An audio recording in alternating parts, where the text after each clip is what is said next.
हाँ जी, लास्ट में कहाँ तक हो गया था कंप्लीट अपना? ट्रांस हिमालय कंप्लीट हो गया था, मुख्य हिमालय स्टार्ट कर दिया था अपन ने, यही है ना? हेडिंग है वृहद हिमालय। यानी हिमालय के जिस भाग का अपन अध्ययन कर रहे हैं अभी, या जिस बेस पे अध्ययन कर रहे हैं, वो है श्रृंखला के आधार पे। किसके बेस पर है? श्रृंखला के आधार पे अध्ययन है। उस श्रृंखला के आधार पे जो अध्ययन किया जाता है, उसमें हिमालय को अलग अलग श्रृंखलाओं में भ्रंशों के आधार पे बांटा जाता है। कल मैंने भ्रंश बताए थे। हिमालय के 4 प्रमुख श्रृंखलाओं के बीच में कितने? 3 प्रमुख भ्रंश है। एमसीटी कौन सी 2 श्रृंखलाओं के बीच में? एमसीटी ए वाले पार्ट में, बी वाले में, या सी वाले में? बी वाले में। तो हिमालय, वृहद हिमालय और लघु हिमालय। एमबीएफ किस में है? जो अभी नाम दिया अपन ने, ए बी सी, सी वाले में। तो लघु हिमालय और Shivalik Himalaya. Sindhu Tsangpo suture zone A वाले में, यानी ट्रांस हिमालय और वृहद हिमालय। तो इस तरीके से हिमालयी श्रृंखलाओं निकाल लोगे।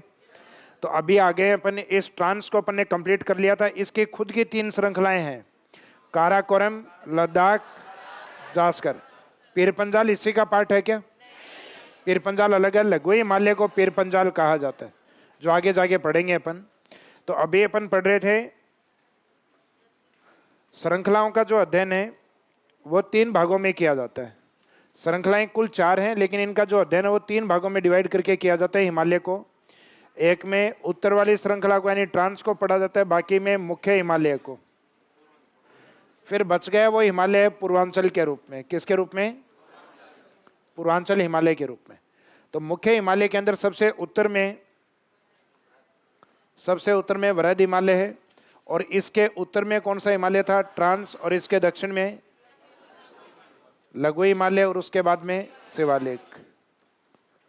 तो अपना हेडिंग अभी ये मुख्य हिमालय वाले पार्ट में सबसे पहले लेंगे अपन वृहद हिमालय को।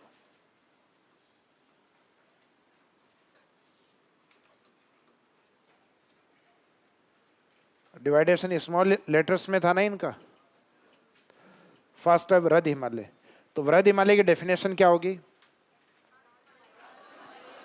ट्रांस हिमालय, देखो डेफिनेशन कई हो सकती हैं। ट्रांस हिमालय के दक्षिण में स्थित हिमालय को, लघु के उत्तर में स्थित हिमालय को, या ट्रांस लघु के मध्य स्थित को। भ्रंश कौन सा है यहाँ पे? Sindhu Tsangpo suture zone. MCT main central thrust, और उसको वैसे बोलेंगे ITSZ। डेफिनेशन में दोनों ही शब्द यूज लेंगे अपन। इसमें लिखिएगा वृहद हिमालय में मुख्य हिमालय की सबसे उत्तरी श्रृंखला, मुख्य हिमालय में 3 ही है। मुख्य हिमालय की सबसे उत्तरी श्रृंखला, सबसे उत्तरी श्रृंखला जो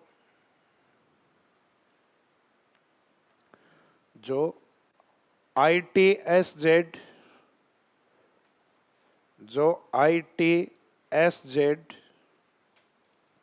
एवं MCT, मीनिंग क्या है इनका मैंने पहले लिखवा दिया आपको, एवं MCT भ्रंशों के मध्य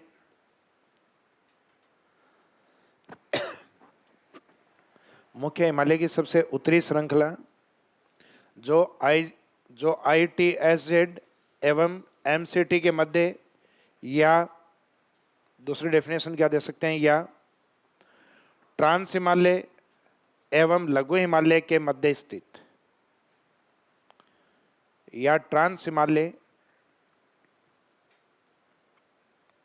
एवं लघु हिमालय के मध्य स्थित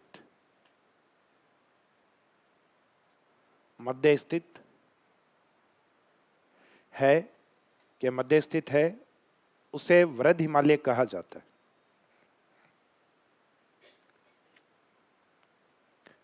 तो अपन ने वैसे 3 डेफिनेशन लिख दी। एग्जामिनर ये पूछे कि मुख्य हिमालय का सबसे उत्तरी भाग क्या, तो मुख्य हिमालय 3 ही है। तो मुख्य हिमालय का सबसे ऊपरी भाग वृहद हिमालय, ट्रांस और लघु के मध्य स्थित वृहद हिमालय, ITSZ के मध्य या फिर एमसीटी के मध्य स्थित हिमालय, वृहद हिमालय। इस वृहद हिमालय का जो विस्तार है उसी को ही अपन मानते हैं मुख्यतः हिमालय का विस्तार।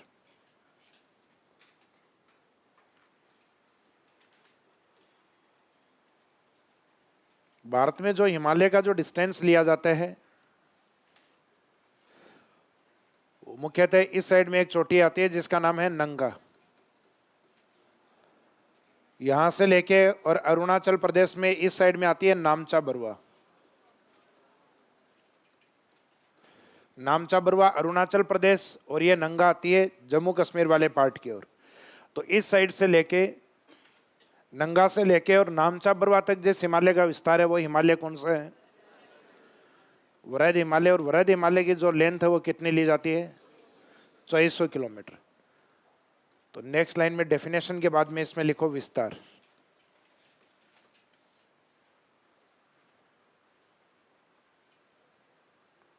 इसमें लिखिएगा इसका विस्तार, इसका यानी वृहद हिमालय, इसका विस्तार नंगा चोटी ब्रैकेट में क्या लिखोगे? JNK।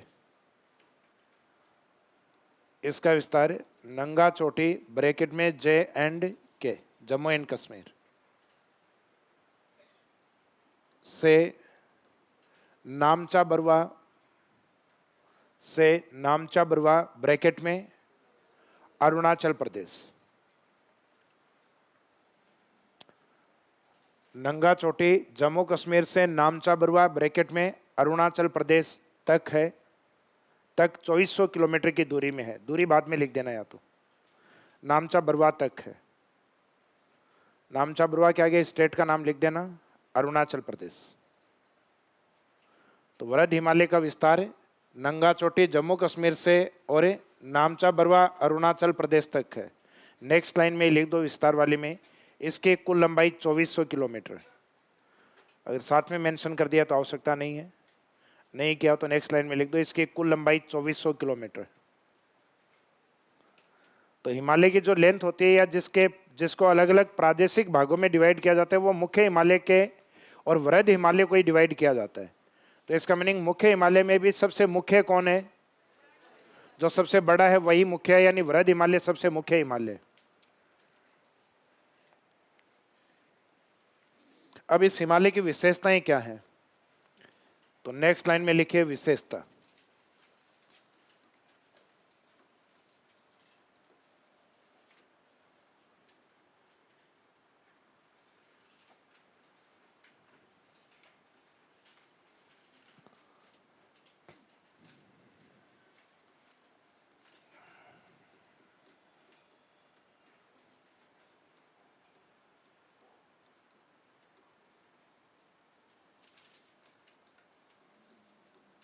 कल एक शब्द यूज किया था अपन ने वृहद हिमालय के लिए कि वृहद हिमालय को हिमाद्री हिमालय कहा जाता है। हिमाद्री कहने का कारण है कि इस हिमालय में ग्लेशियर सबसे ज़्यादा है। ग्लेशियर यानी हिमनद, जो अधिक हाइट पे रहेगा, ऊंचाई पर जाने पर धीरे धीरे टेम्परेचर क्या होता है? कम होता है। तो हिमालय के ऊपर की ओर जाओगे तो वहाँ आपको बर्फ जमी हुई मिलेगी जिसको हम कहते हैं ग्लेशियर। तो हिमालय के अंदर सबसे ज़्यादा ग्लेशियर जिस हिमालय में मिलेंगे उस हिमालय को हम क्या कहेंगे? तो इस हिमालय की विशेषता है कि इस हिमालय को हिमाद्री हिमालय कहा जाता है क्योंकि इसमें ग्लेशियर अधिक है। विशेषता में लिखो, इस हिमालय को हिमाद्री हिमालय कहा जाता है। तो ये तो हमें पहले से पता है क्यों कहा जाता है, क्योंकि इसमें ग्लेशियर अधिक है। इस हिमालय को हिमाद्री हिमालय कहा जाता है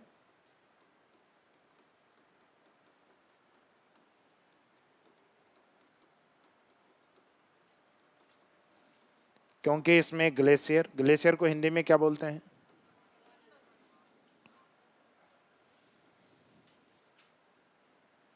हिमानी या हिमनद, दोनों ही शब्द यूज होते हैं।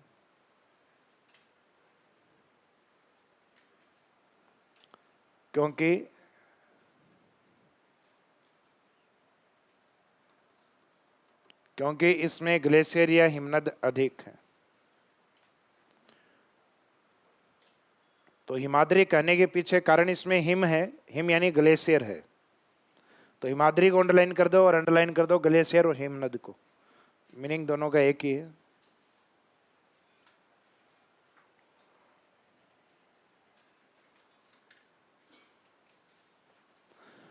अब जो ठंडा क्षेत्र था वो बिल्कुल शांत क्षेत्र था और इसी क्षेत्र में मुख्यतः तपस्या होने के कारण इसको महान हिमालय, और विश्व की सर्वोच्च जो चोटियां, सबसे ऊंची चोटियां वो इसी हिमालय में स्थित है। इसका मीनिंग वृहद हिमालय विश्व का सबसे ऊंचा हिमालय या सबसे ऊंची पर्वत श्रेणी है। हालांकि हिमालय में कई पर्वत श्रेणियां हैं, अपने को पता है कि ऊपर ट्रांस श्रेणी है, फिर वृहद है, फिर लघु हिमालय, फिर शिवालिक हिमालय। तो हिमालय केवल एक पर्वतमाला नहीं है, जबकि पर्वतों की श्रेणियां हैं, ये अलग अलग पर्वत श्रेणियों में पाए जाते हैं। तो हिमालय की कौन सी पर्वत श्रेणी विश्व में सर्वाधिक ऊंची मानी जाती है? तो वृहद हिमालय को विश्व की सर्वोच्च पर्वत श्रेणी के रूप में माना जाता है। तो नेक्स्ट लाइन में लिखिएगा, वृहद हिमालय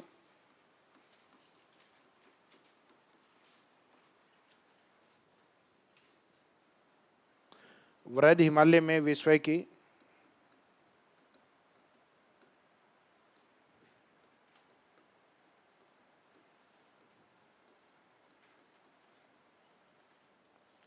सर्वोच्च यानी सर्वाधिक ऊंची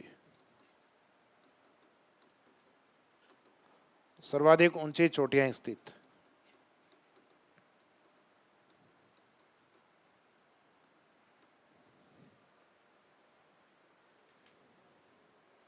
वृहद हिमालय में विश्व की सर्वाधिक या सर्वोच्च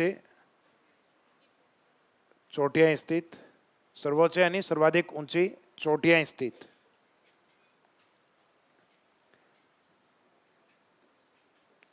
जैसे यानी इसी में एग्जाम्पल देंगे कौन कौन सी ऊंची चोटियां हैं।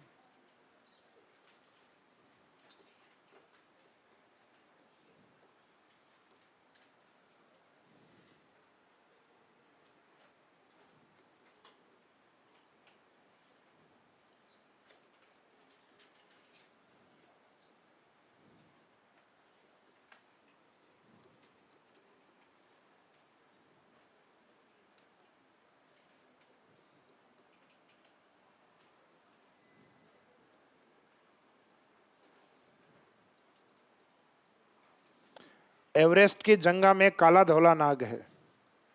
एवरेस्ट की जंगा यानी एवरेस्ट के जो पांव है उसके अंदर काला धोला नाग। तो माउंट एवरेस्ट की जंगा में आप एवरेस्ट की जंगा में लिख दो, तो ये सबसे ऊंची चोटी तो है माउंट एवरेस्ट।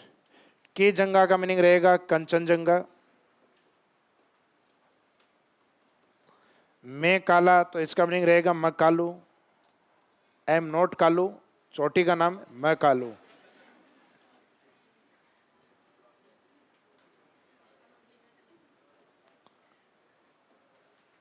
एक होता है धौलागिरी और एक होता है धौलाधर।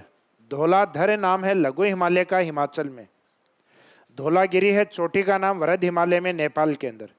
तो धौलागिरी आएगा यहाँ, धौलाधर नहीं आएगा। फर्क क्या है? धौलाधर लघु हिमालय का नाम है हिमाचल के अंदर, जबकि ये जो चोटी है इस चोटी का नाम है धौलागिरी। कौन गिरी? धौलागिरी। और एक आएगा नंगा।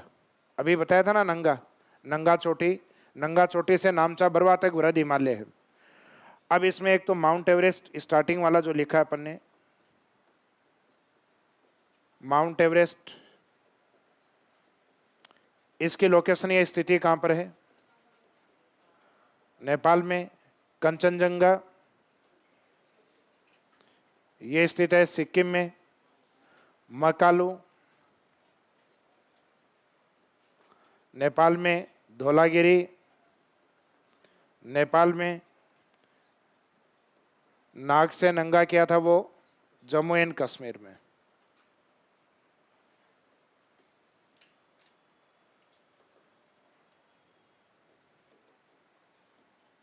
इन चोटियों में से स्टार्टिंग वाली ये दो तीन है, इनकी हाइट का भी अपना इंपॉर्टेंस है, तो इनकी हाइट को भी याद रखिएगा आप।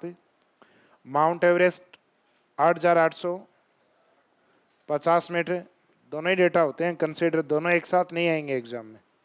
8,850 या 8,848 वाला। कंचनजंगा है, ये वर्तमान भारत की सबसे ऊंची चोटी है। 8,598 मीटर, और इससे लगभग 12-13 मीटर हाइट पर है K2, वह 8,611 मीटर पे। मकालू है, यह है 84-81 मीटर। फिर नेक्स्ट है 8172 मीटर है, और उसके बाद में नेक्स्ट है 8126 मीटर।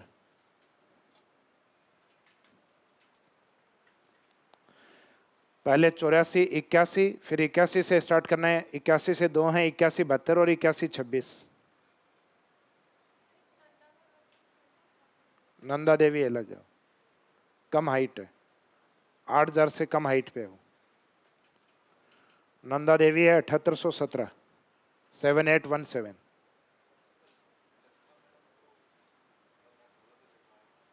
क्या चीज? धौलाधर लघु हिमालय नहीं लिखो है, आप देखना वापस।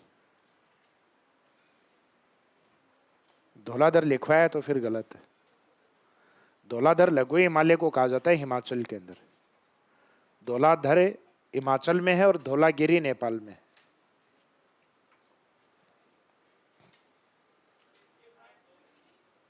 क्या चीज?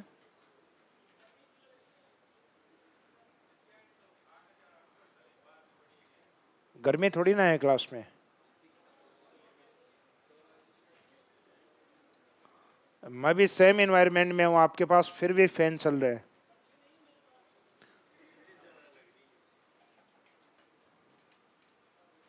देखो, एक क्लासरूम ऐसी जगह होती है जहां हमेशा आप लोगों को अटेंशन ज़्यादा दी जाती है। यही एक ऐसी जगह होती है जहां हम आपके सामने खड़े रहते हैं और आप बैठे रहते हो। तो इसका मीनिंग है यहाँ सुविधाएं, हमारा प्रयास ये रहता है कि हमारे से ज़्यादा आपके लिए हों, और प्रयास यही किया जाता है। तो शायद लाइट का कोई रीज़न है जिसके कारण शायद ऐसे नहीं चल पा रही हैं अभी आपकी। लाइट है क्या अभी? हाँ, तो उसके कारण हो सकता है कि कूलिंग धीरे धीरे आएगी इसमें। मुझे आगे तो ऐसा कुछ फील नहीं हो रहा है। आगे वाली ऐसी चल रही है क्या? तो फिर तो एनवायरनमेंट एक जैसा ही है। तो तुम आगे व्यवस्था करो, आगे जानकारी हमेशा क्या पीछे पीछे क्या जानकारी, आगे आओ आप।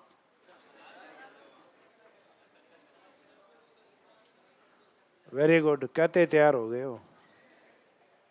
यहाँ जगह दो मनीष, जगह दो इस।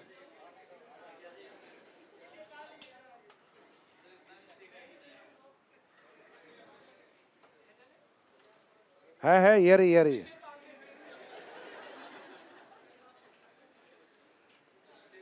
गर्मी मरने लाई क्यों, मरो पीछे। हाँ जी, ये यहाँ तक समझ में आ गई। देखो, एग्जामिनर का जो टारगेट होता है, चोटियों का जो हाइट का जो क्रम पूछता है, वो वृहद हिमालय की ये चोटियां होती हैं। ये क्रम पुराने क्वेश्चन पेपर निकालोगे तो लगभग आपको आइडिया लग जाएगा।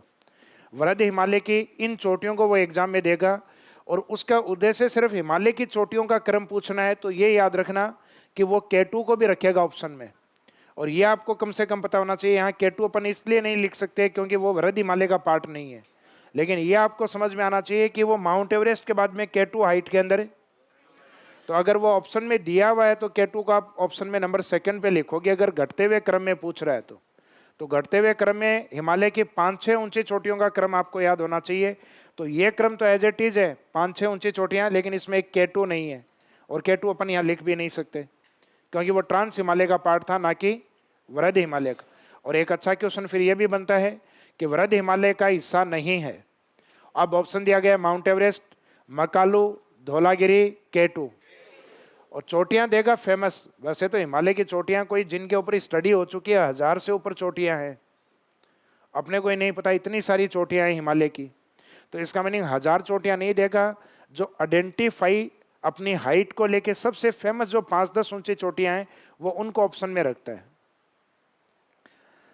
अब इनके अंदर एक तो ये जो चोटियां, कुछ ये जो श्रृंखलाएं दी हुई हैं, इनको एग्जामिनर एग्जाम में पूछता है क्रम के अकॉर्डिंग।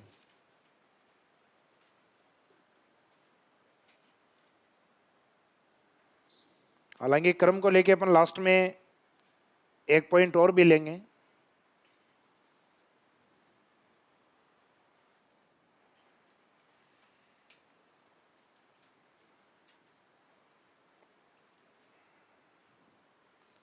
लेकिन अभी तो सिर्फ वृहद हिमालय की जो कुछ चोटियां हैं उन्हीं का ही क्रम ले सकते हैं अपन। यहां होगी, इसका तो नाम पता है ना आपको, नंगा पर्वत या नंगा चोटी। इसके आगे इस साइड में आओगे तो बाद में प्रमुख चोटियां नेपाल वाली आएंगी।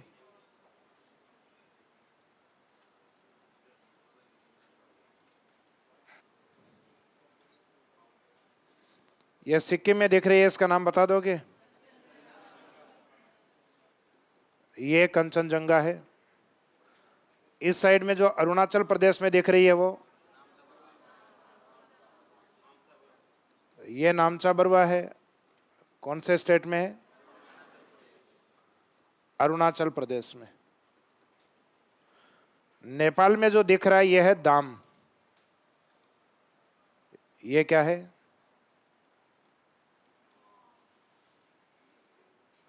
याद रखने का तरीका है, हिमाचल में जो आएगा लघु हिमालय उसका नाम है धौलाधर।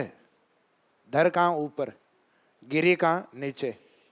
धौलाधर है वो लघु हिमालय है इस साइड में हिमाचल की ओर, और धौलागिरी वृहद हिमालय है नेपाल में। धौलागिरी अन्नपूर्णा चोटी आती है। एवरेस्ट ई से आता है लेकिन यहाँ ए से याद रखना। Everest Makalu, Dhaulagiri, Annapurna, Everest, Makalu, Kanchenjunga, Namcha Barwa. पुराने क्वेश्चन पेपर में एक दो क्वेश्चन पेपर आपको ऐसा मिलेगा कि वृहद हिमालय की चोटियों का पश्चिम से पूर्व की ओर क्रम या पूर्व से पश्चिम की ओर क्रम। यह क्रम या तो इनमें पूछा जाता है या फिर इस साइड में शिवालिक हिमालय की कुछ चोटियां आती हैं जिनको हम कहते हैं डम्मी, अम्मी, ना पटको।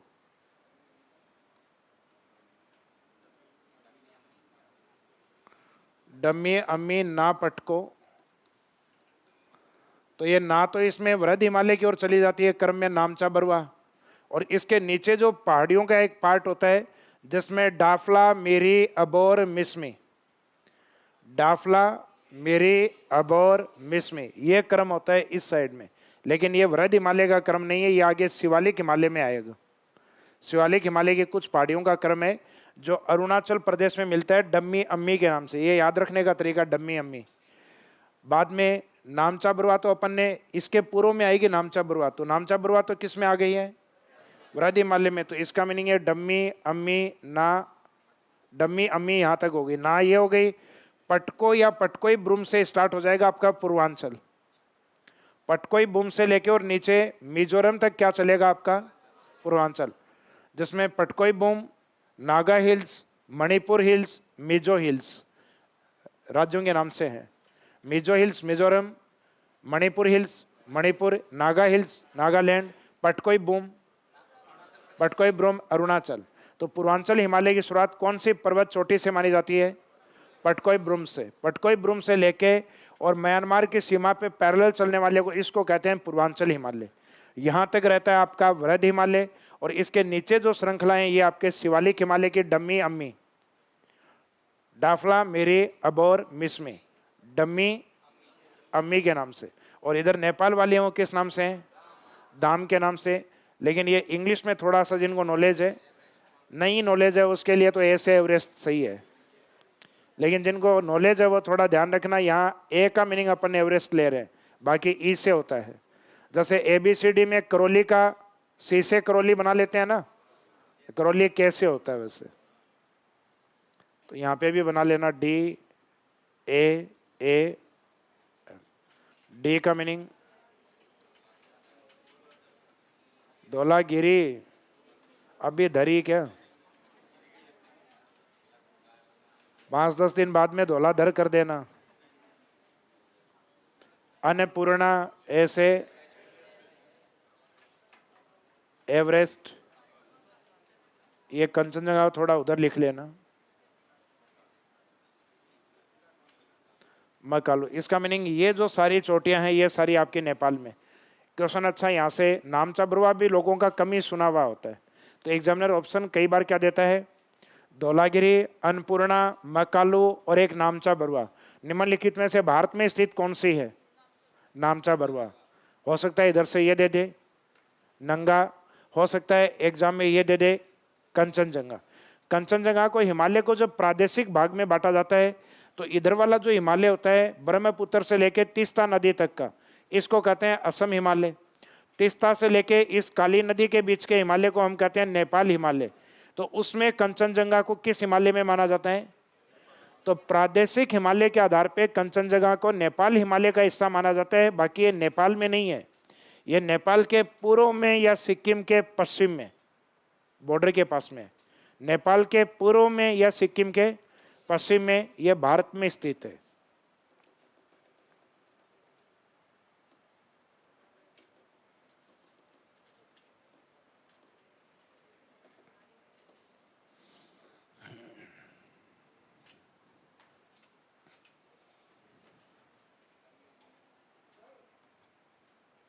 बताओ कौन सी?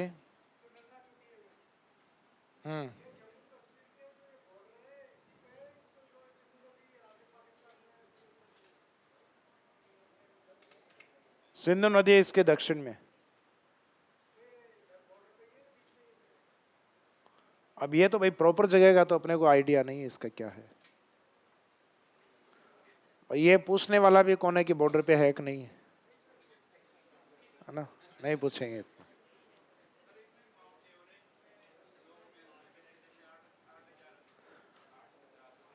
हाइट बहुत है इसके अंदर। नेपाल अलग मानता है, चाइना अलग मानता है, भारत अलग मानता है। 8,850 वाला है, ये लेटेस्ट डेटा लिखते हैं अपनी बुक्स वाले। पहले 8,848 लिखते थे भाई, ये अलग अलग मेजरमेंट है। 8,848 पुराना डेटा लगभग यही दिया हुआ है भाई। एग्जाम में दोनों में से एक ही आना है। 8,848 और 50 एग्जामिनर दोनों नहीं लिखेगा।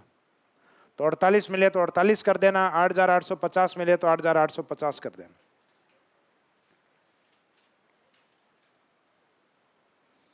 तो इसका मीनिंग है ये दो चोटियां अपन ने लिखी हैं इस साइड से और इस साइड में। इस साइड वाली तो ये ईस्ट वाली है और इधर वाली है वेस्ट वाली। इनको लेके एग्जाम में क्वेश्चन पूछता है एग्जामिनर, या तो पश्चिम से पूर्व की ओर क्रम या पूर्व से पश्चिम की ओर क्रम। तो डायग्राम अपन ने इसलिए बनाया क्योंकि डायरेक्शन के अकॉर्डिंग क्वेश्चन होता है।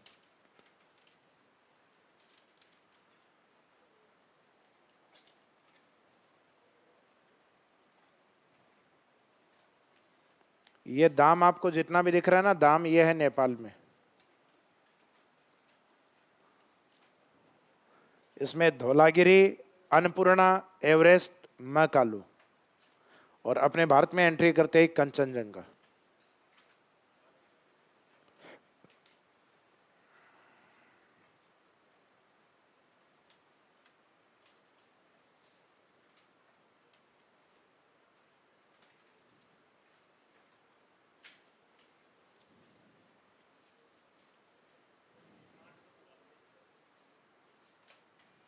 हिमालय का ट्रसेरी काल में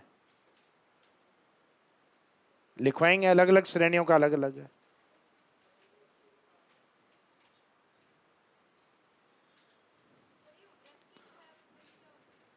वृष्टि छाया का मीनिंग है वह क्षेत्र जिसमें बारिश नहीं होती। भूकंप छाया क्षेत्र वो एरिया जहां भूकंपीय तरंगों का प्रभाव नहीं होता है, भूकंप नहीं पहुंचता है। तो वृष्टि का मीनिंग होता है वर्षा, और छाया का मीनिंग होता है नहीं होना।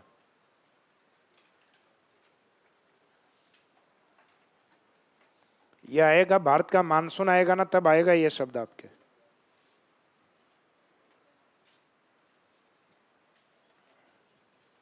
बना लिया डायग्राम? क्या चीज?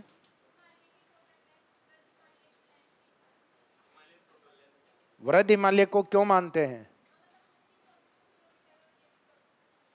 इसी की लेंथ को ही लिया जाता है। जो मेन जो लेंथ होती है ना, वो इसी की लेंथ को लिया जाता है।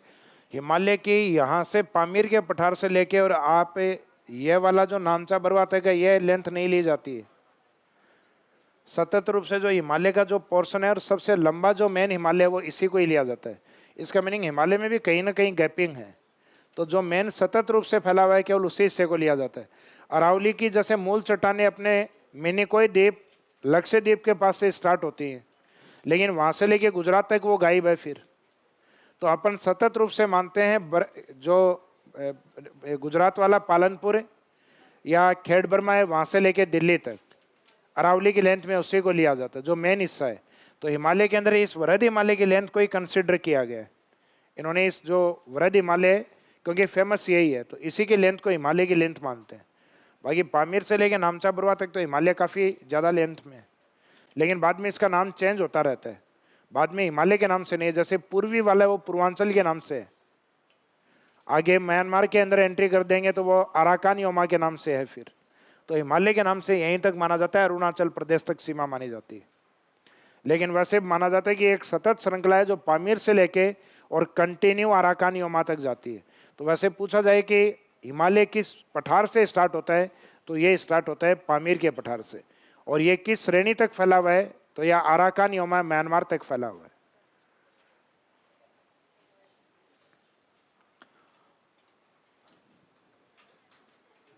अब इसके अंदर जो एक फेमस चोटी है उसके बारे में लिखिएगा, माउंट एवरेस्ट। यानी अपन ने हिमालय की जो वृहद हिमालय की सर्वोच्च चोटियां उनके बारे में लिखा, और उसमें फेमस जो है एक दो उनके बारे में अलग से डिटेल में लिखेंगे, जैसे माउंट एवरेस्ट के बारे में और कंचनजंगा के बारे में। तो माउंट एवरेस्ट लोकेशन या स्थिति तो आपको पता है इसकी, नेपाल।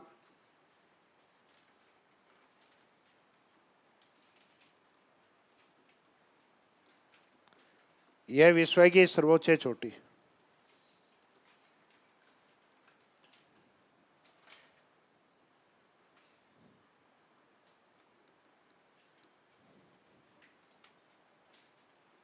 यह विश्व की सर्वोच्च चोटी है।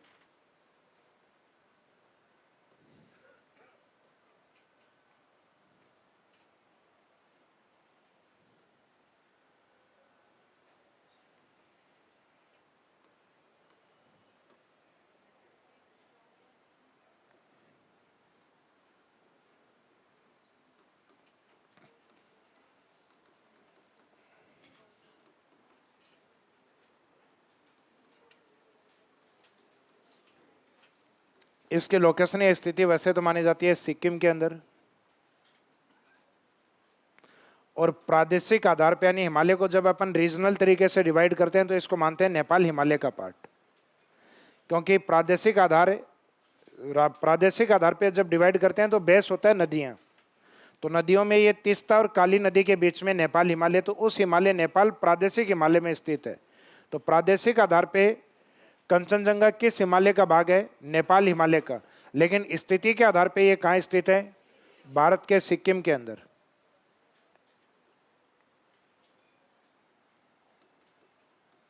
हाइट या ऊंचाई अभी आपको बताई थी 8,598 मीटर।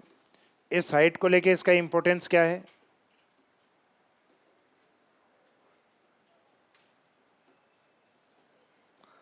भारत की वर्तमान स्थिति,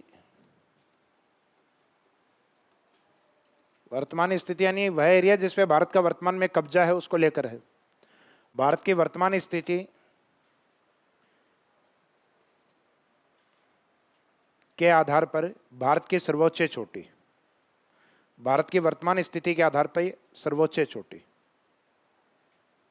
भारत की वर्तमान स्थिति के आधार पर भारत की सर्वोच्च चोटी लिख दो, या सर्वोच्च चोटी सीधा लिख दो। भारत की वर्तमान स्थिति के आधार पर सर्वोच्च चोटी या भारत की सर्वोच्च चोटी। तो अभी आजकल एग्जाम में इसी को ही आंसर मान रहे हैं सर्वोच्च चोटी का, ये K2 वाला आंसर नहीं ले रहे हैं। तो आपके एग्जाम में क्वेश्चन आए तो कंचनजंगा ही लिखना, K2 को मत करना। K2 वैसे देखा जाए तो अभी भारत का हिस्सा मानते हैं हम, K2 आंसर लेना चाहिए, लेकिन पुरानी बुक्स में तो K2 लिखा हुआ है, लेकिन लेटेस्ट बुक में K2 को नहीं लिख के धीरे धीरे कंचनजंगा को प्रायोरिटी में रख रहे हैं।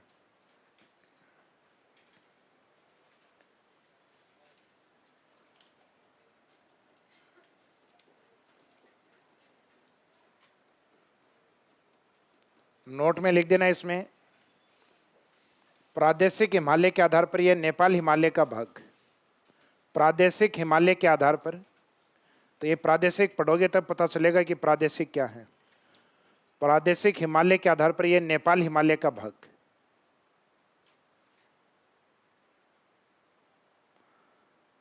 प्रादेशिक हिमालय के आधार पर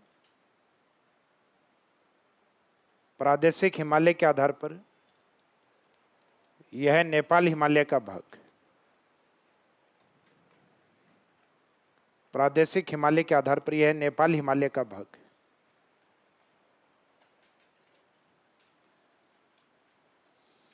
यानी वरद हिमालय किसके लिए फेमस है? अपनी हिमाद्री या बर्फ के लिए, अपनी सर्वोच्च चोटियों के लिए,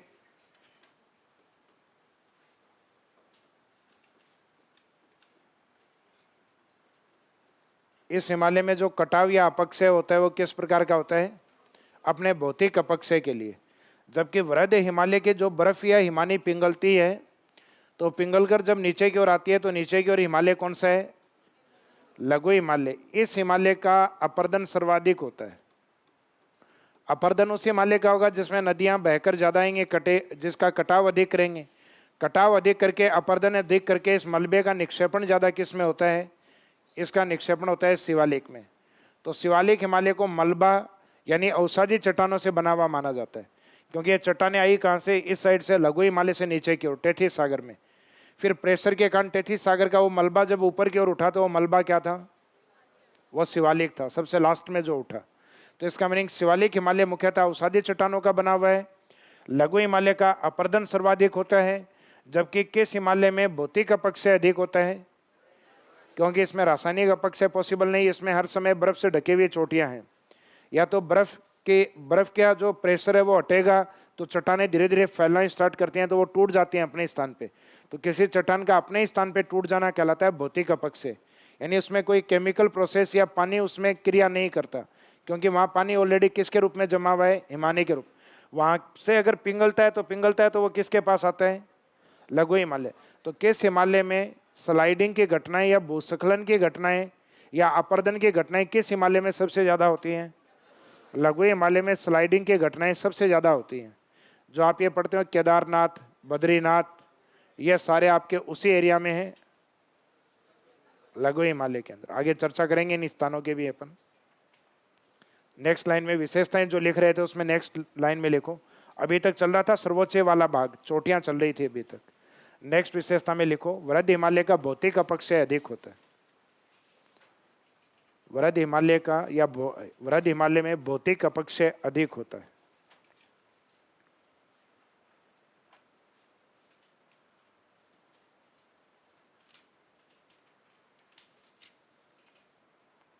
वृहद हिमालय में भौतिक अपक्षय अधिक होता है। वृहद हिमालय में भौतिक अपक्षय अधिक होता है।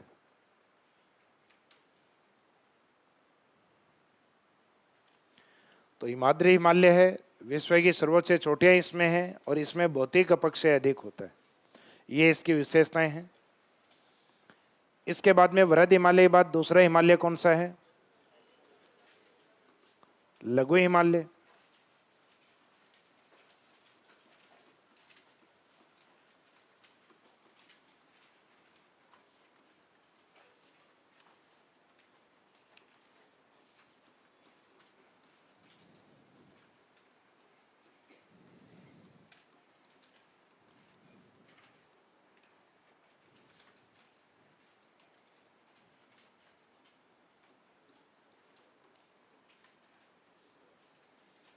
यह मुख्य हिमालय के मध्य में स्थित, मुख्य हिमालय यानी वृहद हिमालय, लघु हिमालय और शिवालिक के बीच में। मुख्य हिमालय तीन ही तो है ना नीचे वाले। इन जिस पोर्शन को अभी पढ़ रहे हैं ये मुख्य हिमालय ही पढ़ रहे हैं अपन, जिसमें तीन भाग हैं। तो ये मुख्य हिमालय के मध्य में स्थित है, अर्थात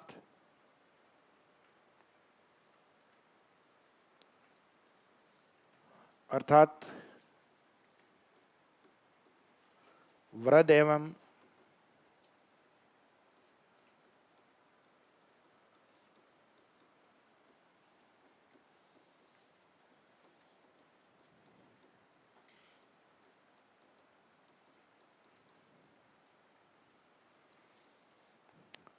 वृहद एवं शिवालिक हिमालय के मध्य स्थित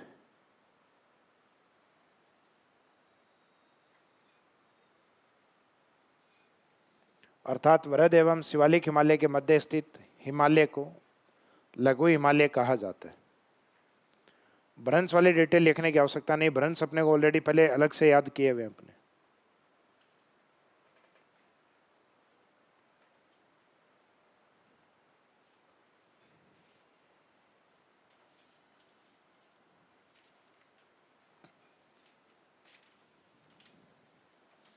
लघु हिमालय की खास बात क्या है? लघु हिमालय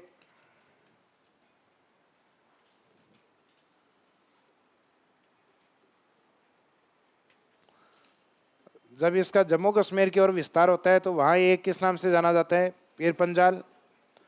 जब ये हिमाचल प्रदेश में होता है तो वहाँ इसको नाम दिया जाता है धौलाधर।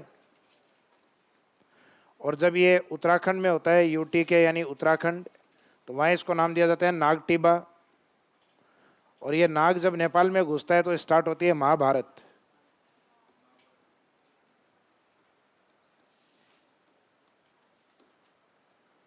वैसे नाग चाहे घर में घुसे चाहे नेपाल में घुसे, महाभारत स्टार्ट हो ही जाती है कि सांप आ गया।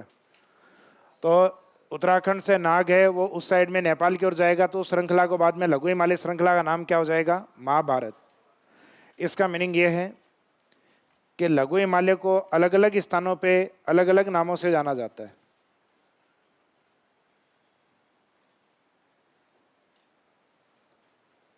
इसका ये वाला भाग है जम्मू कश्मीर वाला भाग, ये फेमस है पीर पंजाल के नाम से।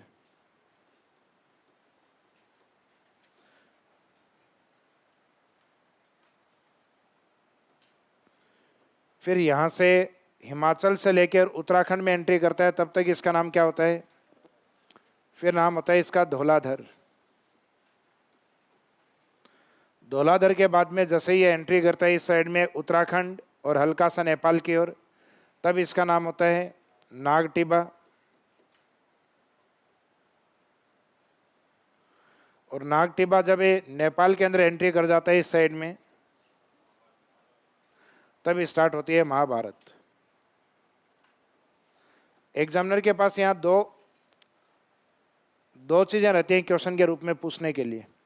एक तो इसके जो ये नाम है, इन नामों को पश्चिम से पूर्व की ओर क्रम से पूछ सकता है या पूर्व से पश्चिम की ओर पूछ सकता है कि लघु हिमालय का जो विस्तार है उसका पश्चिम से पूर्व की ओर अलग अलग श्रृंखलाओं के रूप में उसको क्रम से बताइए।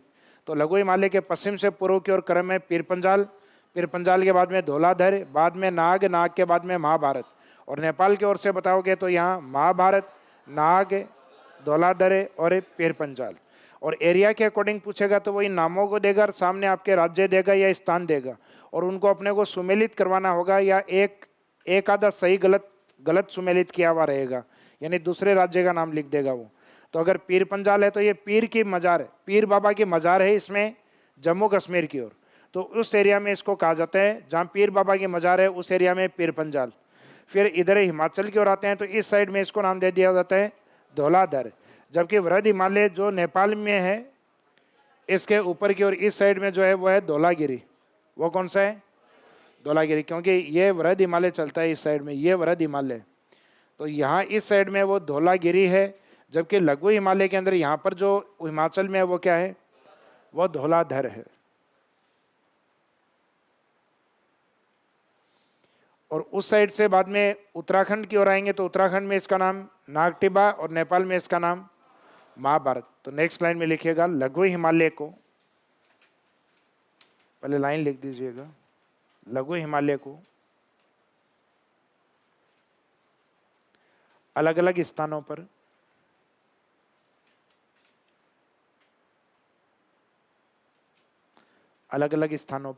अलग अलग नाम से जाना जाता है।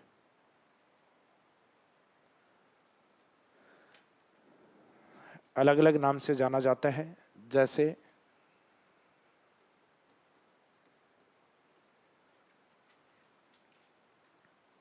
ये लिखा हुआ है इस साइड में, जैसे जम्मू में पीर पंजाल, हिमाचल में धौलाधर, उत्तराखंड में नागटिबा, नेपाल में महाभारत, ये लिख के और उसके बाद में ये डायग्राम बना लीजिए।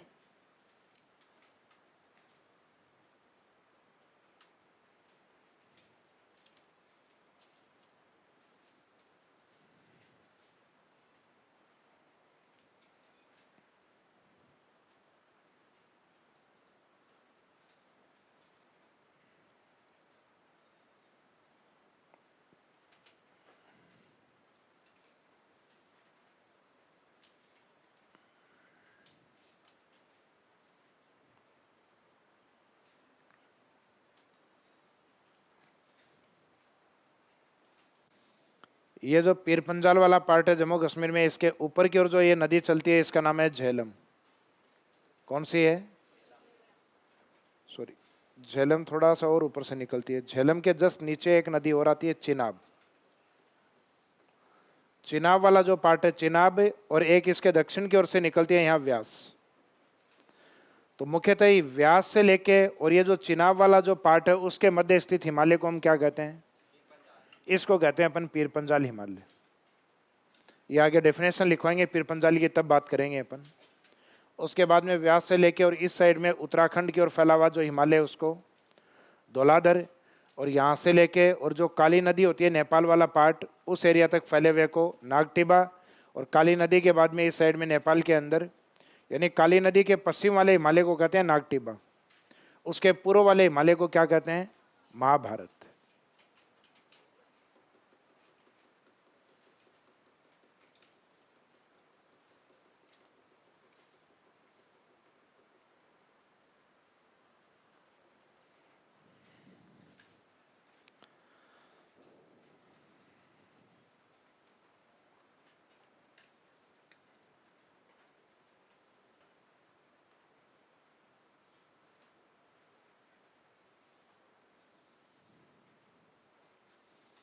जो अलग स्ट्रीम वाले स्टूडेंट हैं यानी आर्ट्स वालों को छोड़ के साइंस वाले कितने, कौन कौन, कितने स्टूडेंट? अच्छा, समझ में आ रहा है ये टॉपिक?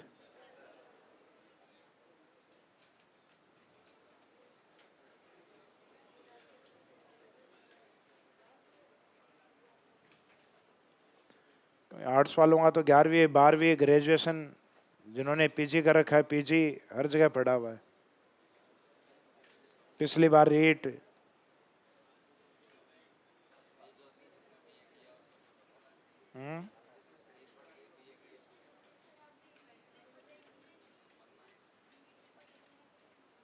क्या चीज? नहीं, वो तो अलग है। मेरी बुक आ रही थी, सुधार करना है, अभी पॉसिबल नहीं है। है? क्या चाहते हो, पेपर पहले आ जाए एग्जाम से पहले?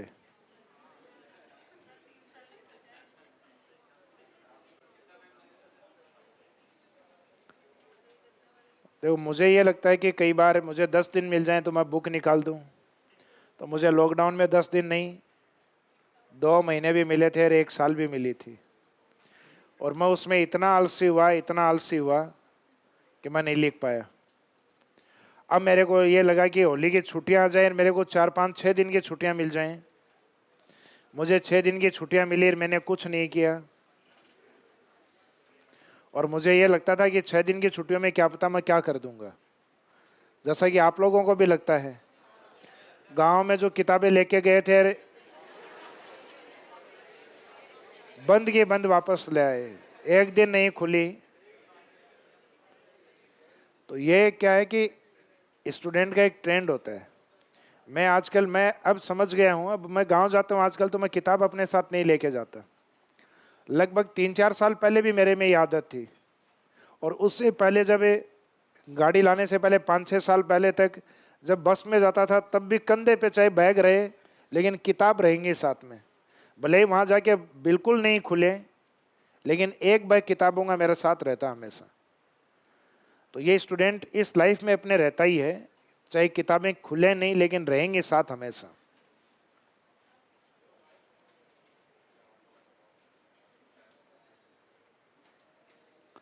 घर वालों का प्रेशर होता है तो उनको अपन क्या करते हैं कि हाँ ये टाबर किताब को छोड़ ही नहीं रहा है बिल्कुल, तो ये सिलेक्ट होगा तभी तो अपने को बार बार वैकेंसी के लिए घर वाले ये सोच रहे हैं कि ये पढ़ने वाला है। इस भर्ती में फेल हो गया, कोई बात नहीं, पेपर लीक हुआ था बेटा, तू तो वापस पढ़। उसको ये नहीं पता ये निकम्मा वहां जाके नहीं पढ़ा था इसलिए फेल हुआ है, क्योंकि बिना पेपर वाले जिनके पास नहीं था वो और भी तो पास हुए थे। लेकिन घर वाले बेचारे अपने दिल पे एक बार फिर पत्थर रखते हैं कि तू तो तैयारी कर, हमें पता है कमी तेरी नहीं थी, तू तो हर दिन किताब के साथ ही दिखता था हमें। एक किताब के आगे वो फोन थी स्क्रीन की, इसका यूं करता था वो।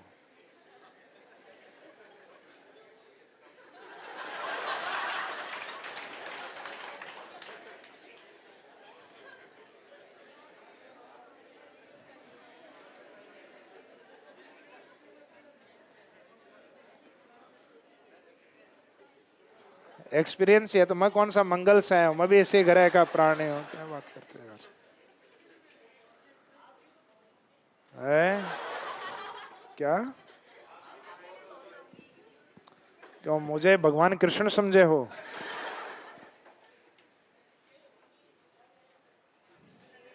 ये गलतफहमी है। विवेक सर कैसे? एक होता है पॉजिटिव सेंस में और एक दूसरे सेंस में। पॉजिटिव सेंस में विवेक सर पॉजिटिव ही करते हैं हमेशा।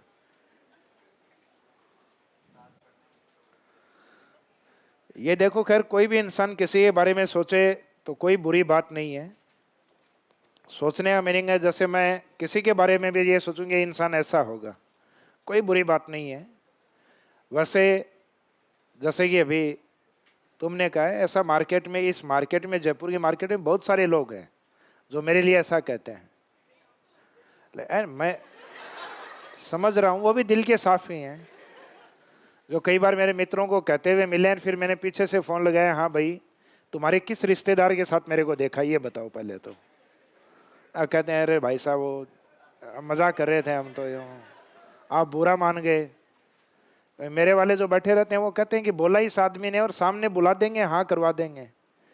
तो मैं कॉन्फ्रेंस पे लेके फिर कहता हूँ कि बताओ ये बात कैसे बोली। तो इसका मीनिंग है कि जो वास्तव में अपने चरित्र पे सही रहता है वो आदमी किसी से नहीं घबराता है। ऐसे मौके हमें ज़िंदगी में खूब मिले हैं कि हम फिसलना चाहते हैं तो कभी फिसल जाते हैं, लेकिन नहीं फिसलते। तो इसका मीनिंग है इंसान को डेडिकेट होना चाहिए अपने जिस रिलेशन में वो है, चाहे गर्लफ्रेंड के साथ है चाहे वाइफ के साथ है। तो इसका मीनिंग अगर डेडिकेट इंसान है तो लंबा जाएगा। फिसल गया तो बाद में फिसल गया, फिसला हुआ गिरता ही है। वो चाहे जिंदगी में फिसले चाहे कीचड़ पे फिसले, वो गिरेगा फिर।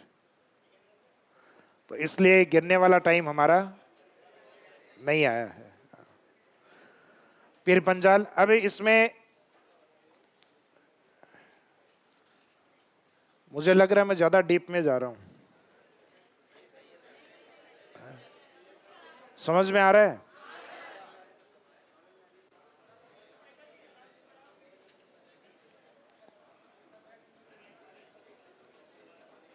क्योंकि ये मुझे लग रहा है कि डीप वाला मैटर हो जाएगा आपके लिए, लेकिन लिख लो। खैर आप शुरुआत कर दी है तो पीर पंजाल में लिखो।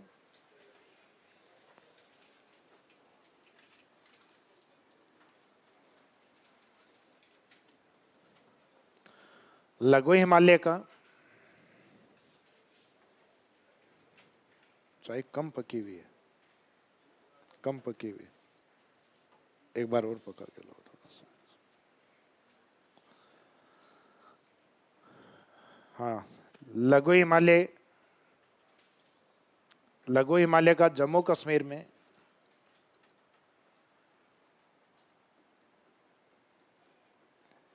विस्तार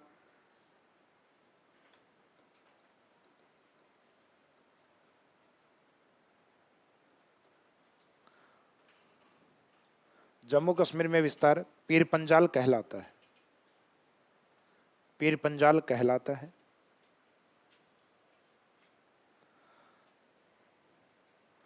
अब देखो ये जो पीर पंजाल वाला जो पार्ट है, लघु हिमालय के ऊपर कौन सा हिमालय है? वृहद हिमालय। वृहद हिमालय के जस्ट नीचे इस साइड में है लघु हिमालय।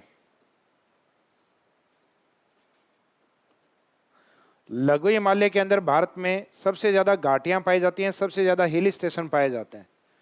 वृहद हिमालय और लघु हिमालय के बीच में यहाँ एक फेमस घाटी होती है, इस घाटी को हम कहते हैं कश्मीर घाटी।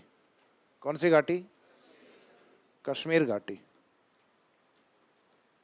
लघु हिमालय का ये कौन सा भाग है जम्मू कश्मीर की, और कौन सा हिस्सा है? ये है पीर पंजाल। और इस साइड में कौन सा हिमालय है? महान हिमालय या वृहद हिमालय, कई नाम है। एग्जामिनर वृहद हिमालय कम देता है एग्जाम में, या हो सकता है कई बार दे देता है वृहद हिमालय भी देता है, कई बार आंतरिक हिमालय लिख देता है, कई बार हिमाद्री और कई बार महान हिमालय। और एग्जाम में एक क्वेश्चन पूछता है कश्मीर घाटी कहाँ स्थित है, तो कश्मीर घाटी स्थित है महान हिमालय, वृहद हिमालय एवं पीर पंजाल हिमालय के बीच में। पीर पंजाल यानी लघु हिमालय। तो कई बार ये लघु हिमालय ऑप्शन नहीं देता, 99% इसने एग्जाम में ऑप्शन रखा है पीर पंजाल। ये पुराने एग्जाम्स में आया हुआ क्वेश्चन है इसके बारे में कि कश्मीर घाटी कहाँ स्थित है, कौन से हिमालयों के मध्य स्थित है। तो ये मान हिमालय और लघु हिमालय यानी पीर पंजाल के बीच में। इस साइड में इसका जो नेपाल वाला हिस्सा है लघु हिमालय का, वो क्या कहलाता है, महाभारत। और इधर ऊपर वृहद हिमालय, इसके बीच में नेपाल की जो राजधानी है ना काठमांडू, ये घाटी में स्थित है काठमांडू, इसको नाम दिया जाता है काठमांडू घाटी। और इनके बीच में बहुत सारी घाटियां और बहुत सारे हिल स्टेशन हैं। जैसे कि यहाँ हिमाचल की बात करें, धौलाधर में बात करें तो वहाँ आपने नाम सुना होगा, कुल्लू, मनाली, कांगड़ा, और एक ये धर्मशाला, डलहौजी नगर। तो ये बहुत सारी घाटी और ये हिल स्टेशन इसमें आते हैं लघु हिमालय में, जो मुख्यतः लघु हिमालय और वृहद हिमालय के बीच में होते हैं। ये बीच में इसलिए हैं क्योंकि इस साइड में वृहद हिमालय से पानी आता है, और उस पानी आने के कारण इस क्षेत्र में सामान्यतः घास के मैदानों का विकास होता है। घास के मैदानों का विकास होता है, इस कारण यहाँ पशुपालन अधिक होता है। पशुपालन होता है, इस कारण यहाँ पशुपालक जातियाँ अधिक पाई जाती हैं। तो वह हिमालय जिसके अंदर सर्वाधिक घास के मैदान पाए जाते हैं लघु हिमालय, जिसमें पशुपालक जातियाँ अधिक होती हैं लघु हिमालय। जहाँ घास के मैदान अधिक होंगे वहाँ हिल स्टेशन क्या होंगे, अधिक होंगे। हिल स्टेशन सर्वाधिक किस हिमालय में, लघु हिमालय में। तो ये सब हिल स्टेशन अधिक होने के कारण टूरिज्म इस हिमालय में अधिक होता है। तो टूरिज्म सर्वाधिक किस हिमालय में, लघु हिमालय के अंदर। Thank you. तो इस हिमालय की जो विशेषताएं हैं वो आपको सबसे ज्यादा दिखाई देंगी। तो घाटियों के बारे में अगर अभी हम जिस घाटी की बात करें तो अब बात करेंगे पीर पंजाल और वृहद हिमालय के बीच वाली घाटी यानी कश्मीर घाटी की। तो ये पोर्शन समझ में आ रहा है, कश्मीर घाटी के बारे में एग्जाम में पूछा जाता है। तो घाटियां विकसित हो सकती हैं, जैसे पर्वत चोटियां हैं, ये पीर पंजाल वगैरह ये भाग है। तो इस साइड में वृहद हिमालय का हिस्सा है, और इस साइड में जो पीर पंजाल श्रेणी है उसके निम्न हिस्से भी हैं, और इसके पास वाला जो हिस्सा ये कश्मीर है, और कश्मीर के काफ़ी उस साइड में मिलेगा आपको वृहद हिमालय। तो इसका मीनिंग है लघु हिमालय के हिस्से में माना जाता है कश्मीर घाटी वाले हिस्से को। घाटी जैसे अरावली पर्वतमाला है, उसके अंदर भी बीच वाले जो भाग होते हैं, निम्न भाग होते हैं, उनको घाटियाँ कह देते हैं, या दोनों हिस्सों के बीच में जो हिस्सा है इसको घाटी कह देते हैं। अब इस वाले क्षेत्र में क्या होता है, घाटियों में हिमालय, ये हिमानी है वृहद हिमालय, हिमानियों से यहाँ बर्फ पिघल के आती है, इस घाटी में पानी इकट्ठा होता है। पानी इकट्ठा होता है तो इसके अंदर क्या बनती हैं, झीलें बनती हैं। अब झीलों के अंदर धीरे धीरे पानी की क्वांटिटी बढ़ जाती है, तो झील की एक कैपेसिटी तो होगी ना भाई, एक निश्चित सीमा के बाद में झील से पानी निकलना स्टार्ट हो जाएगा जब भर जाएगी तब। तो इस वाली झील से जब धीरे धीरे पानी ऊपर हो जाता है तो इन झीलों से पानी एक तरफ से निकलना स्टार्ट कर देता है, और पानी कई बार निकलते निकलते कटाव बहुत ज़्यादा कर लेता है। तो कटाव करते करते वो झील के एक हिस्से को काट देता है और झीलें पूरी खाली हो जाती हैं। तो पानी तो निकल जाता है, लेकिन उसके बीच जो झील है उसके अंदर उपजाऊ मिट्टी रह जाती है। उस उपजाऊ घाटियों को कहा जाता है करेवा घाटी। क्या कहा जाता है, करेवा घाटी कहा जाता है। और इस करेवा घाटी के अंदर मुख्यतः चावल वगैरह है, केसर है, बादाम, सेब, ये लगाए जाते हैं। केसर का उत्पादन मुख्यतः इस करेवा घाटियों में ही किया जाता है। तो करेवा घाटियां किस हिमालय में पाई जाती हैं, क्या है करेवा, जो झीलों का निर्माण हुआ था, झीलों से पानी निकलने के बाद में जो शेष बची हुई घाटियां या जो मृदा है, अवसाद है, वो करेवा है, काफी उपजाऊ होती है।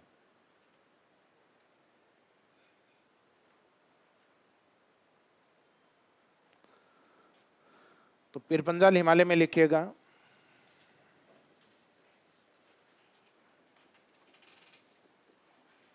यह चिनाब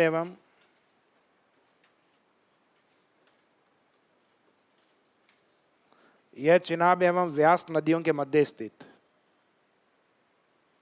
यह चिनाब एवं व्यास नदियों के मध्य स्थित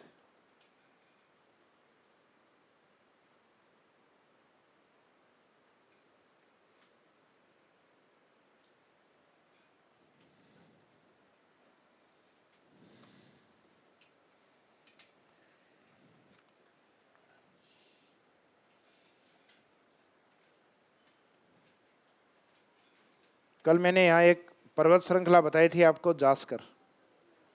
जास्कर में कौन सा दरा था? जोजिला दरा। जबकि इस साइड में पीर पंजाल में अपन आते हैं तो पीर पंजाल में एक दरा तो आपको मिलता है इसी नाम से ही। किस नाम से? तो पीर पंजाल श्रेणी में पीर पंजाल दरा है, और एक दरा अपन इस साइड में जाते हैं ऊपर की ओर तो एक टनल आती है, एक जल सुरंग, सॉरी एक सुरंग आती है, जवार टनल। जवार टनल किस दरे में बनी हुई है?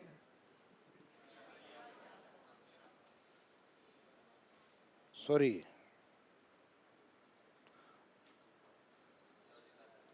जोजिला दरे के अंदर। एक जोजिला दरा आता है, तो जोजिले दरे के अंदर है। तो ये जो पीर पंजाल और ये जोजिला, बनिहाल वगैरह तो वो दरे किस साइड में आ जाते हैं फिर? बनिहाल है, इसमें हिमाचल की ओर आ जाता है, जिसके अंदर आपका बनिहाल,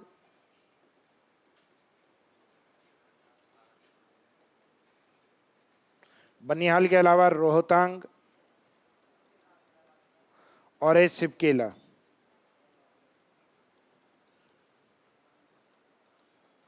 ये 3 दरे आते हैं आरबीसी। रोहतांग, सॉरी बनिहाल इसमें नहीं आता, बारालाचा आता है।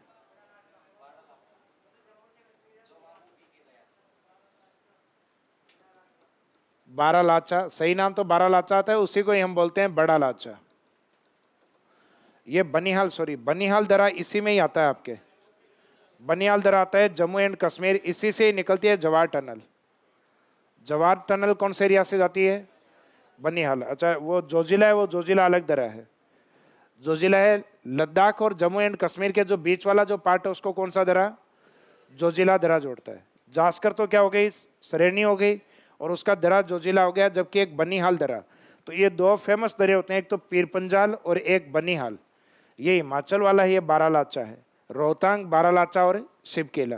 तो इस श्रेणी के अंदर पाया जाने वाला जो दरा है वो ज़्यादा फेमस दरा ये है बनिहाल, क्योंकि ये तो कोई नहीं पूछेगा ये। हालांकि जब पीर पंजाल पूछेंगे तो नाम पीर पंजाल नहीं, फिर लघु हिमालय देंगे कि भाई पीर पंजाल दरा कहाँ स्थित है। पीर पंजाल में ही है, और पीर पंजाल पार्ट ऑफ लघु हिमालय। पीर पंजाल किस हिमालय को कहते हैं?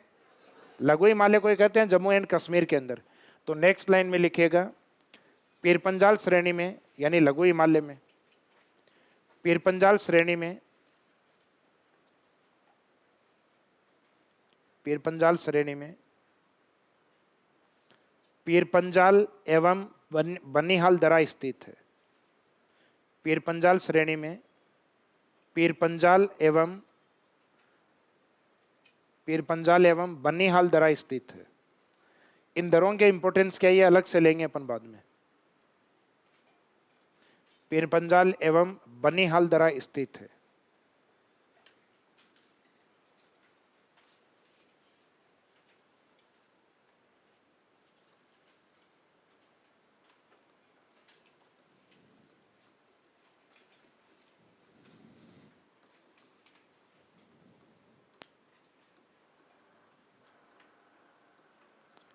नेक्स्ट लिखिएगा प्रमुख घाटी, इसमें इसी के अंदर लिखो नेक्स्ट। पीर पंजाल में प्रमुख घाटी है, सीधा लिख दो प्रमुख घाटी।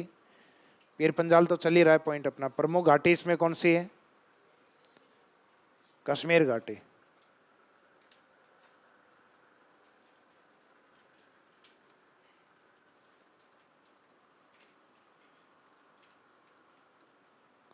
जो वरद हिमालय एवं अभी कौन सा पढ़ रहे हैं? लघु हिमालय का पीर पंजाल भाग। तो जो वरद हिमालय एवं पीर पंजाल के मध्य स्थित, जो वरद हिमालय एवं पीर पंजाल के मध्य स्थित, पीर पंजाल के मध्य स्थित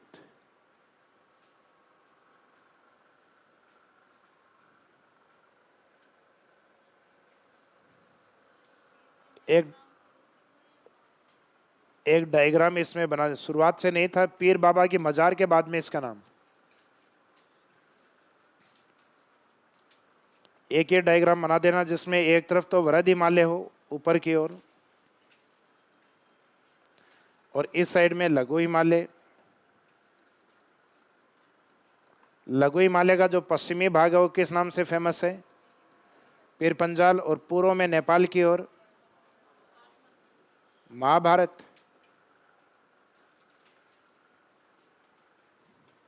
पीर पंजाल और वृहद हिमालय के बीच में ये वाला जो पोर्शन है या ये जो घाटी है, ये है कश्मीर घाटी।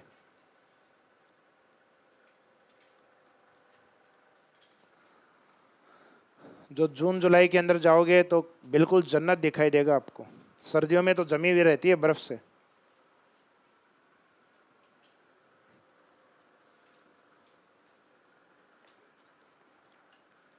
वृहद हिमालय और महाभारत के इस नेपाल की ओर क्या मिलेगा आपको? काठमांडू घाटी।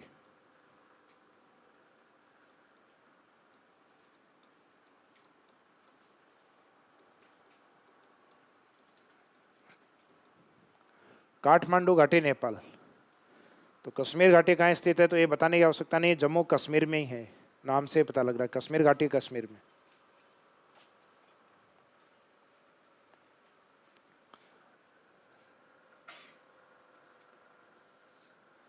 ये एग्जाम में क्वेश्चन आता है, कश्मीर घाटी कहाँ स्थित है? वृहद हिमालय एवं पीर पंजाल। वृहद की जगह कोई भी नाम हो सकता है, मान हो सकता है, हिमाद्री हो सकता है, आंतरिक हो सकता है।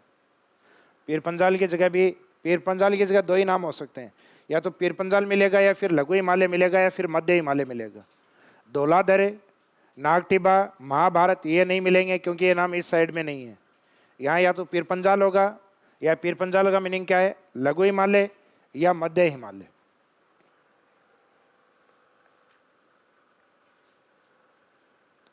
पीर पंजाल के बाद में दूसरा इसका कौन सा भाग है?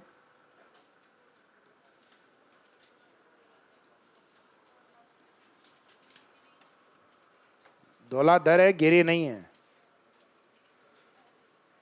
गिरी जैसे कह रहा था ना 8-10 दिन बाद में गिरी कर देना।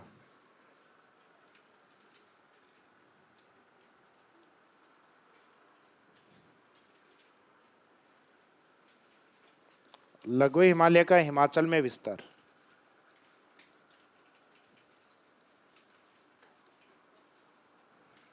लघु हिमालय का हिमाचल में विस्तार।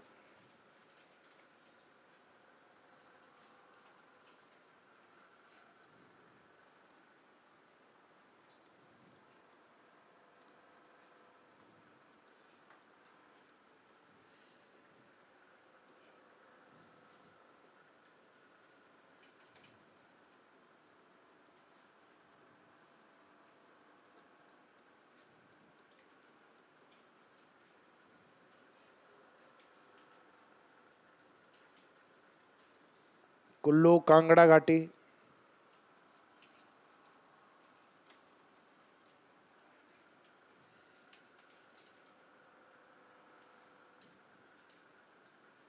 मनाली, मनाली हिल स्टेशन और मनाली घाटी फेमस है इसमें। कुल्लू कांगड़ा घाटी और मनाली घाटी। हिल स्टेशन तो और भी आएंगे, नैनीताल, मसूरी, उत्तराखंड। मनाली आएगा इस साइड में, मसूरी नैनीताल कहाँ आएंगे? वो आएंगे नागटिब्बा, उस वाले एरिया में। इसमें ज़्यादा कुछ लिखने की आवश्यकता नहीं है, काफ़ी है। इसके बाद में इसका जो पूर्वी भाग होगा उत्तराखंड की ओर, वो वाला भाग होता है इसका नागटिब्बा।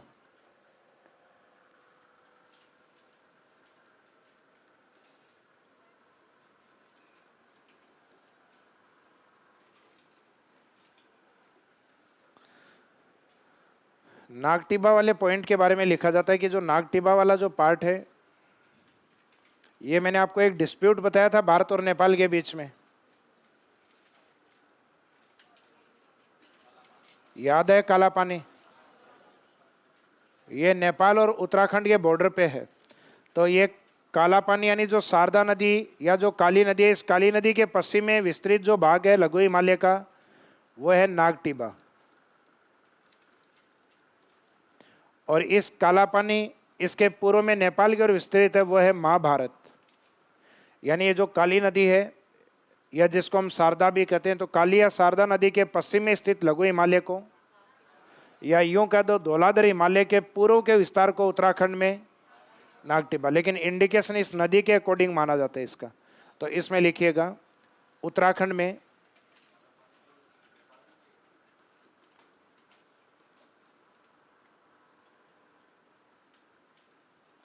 उत्तराखंड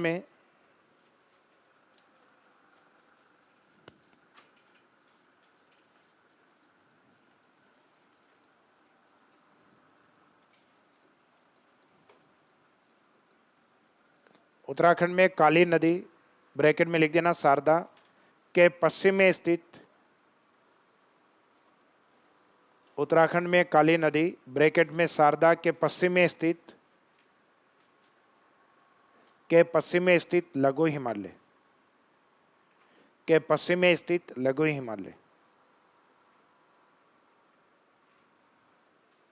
के पश्चिम में स्थित लघु हिमालय को क्या कहा जाता है? नागटिबा कहा जाता है। पश्चिम में स्थित हिमालय को नागटिबा कहा जाता है।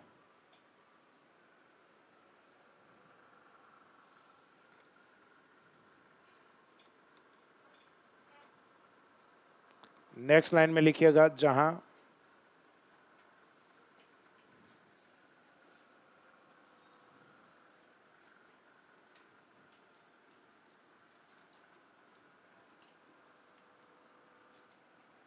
केदारनाथ,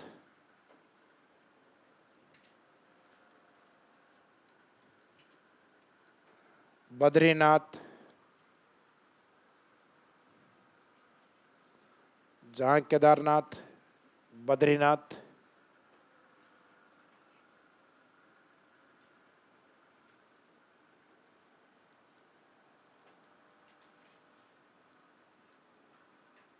स्थित है। ये प्रमुख तीर्थ हैं अपने, केदारनाथ, बद्रीनाथ। केदारनाथ में तो वो घटना हुई थी ना अपने, जो तेज बारिश होने के कारण 2013 के अंदर हुई थी, 16 जून 2013। 12 में थी या 13 में? 13 में ही है ना।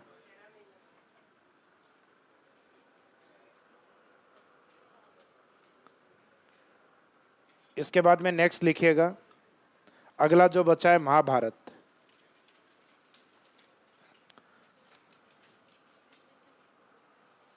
जो पहाड़ी पे स्थित होते हैं, पहाड़ी पे स्थित जो टूरिज्म स्थल होते हैं उनको हिल स्टेशन कहा जाता है। क्या चीज?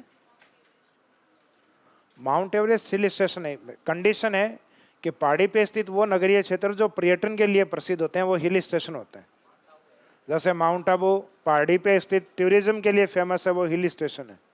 यानी एक ऐसा पहाड़ी क्षेत्र है जो अपनी इकोलॉजी को लेकर टूरिज्म को अट्रैक्ट करता हो। जैसे दक्षिणी भारत में आप जाओगे तो ऊटी है, उत्तर भारत में जाओगे तो सबसे ज़्यादा भारत के अंदर हिल स्टेशन है हिमाचल के अंदर। भारत में सबसे ज़्यादा और सस्ते जो हिल स्टेशन है वो कहाँ मिलेंगे आपको? हिमाचल में। जम्मू कश्मीर में जाओगे तो हिल स्टेशन फिर महंगे हो जाते हैं। इन्हीं को ही कहा जाता है स्वास्थ्यवर्धक, क्योंकि वहाँ इकोलॉजी अधिक होती है, इन्वायरमेंट ज़्यादा अच्छा होता है वहाँ का। इस कारण इनको स्वास्थ्यवर्धक कहा जाता है, क्योंकि वहाँ वनस्पति, अच्छी वनस्पति पाई जाती है। जैसे राजस्थान के अंदर माउंट आबू है, तो माउंट आबू में अन्य स्थानों की तुलना में सदाबहार वनस्पति है। राजस्थान में एकमात्र ऐसी जगह है माउंट आबू, सिरोही नहीं, केवल माउंट आबू ऐसी जगह है जहाँ सदाबहार वनस्पति है, क्योंकि वहाँ वर्षा की मात्रा 150 सेंटीमीटर तक होती है। वनस्पति में करवाया तो था आप लोगों को, है ना। और नेक्स्ट लिखिएगा महाभारत।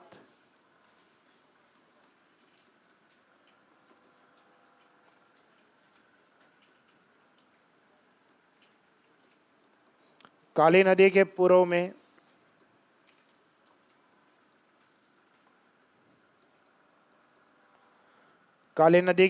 नेपाल की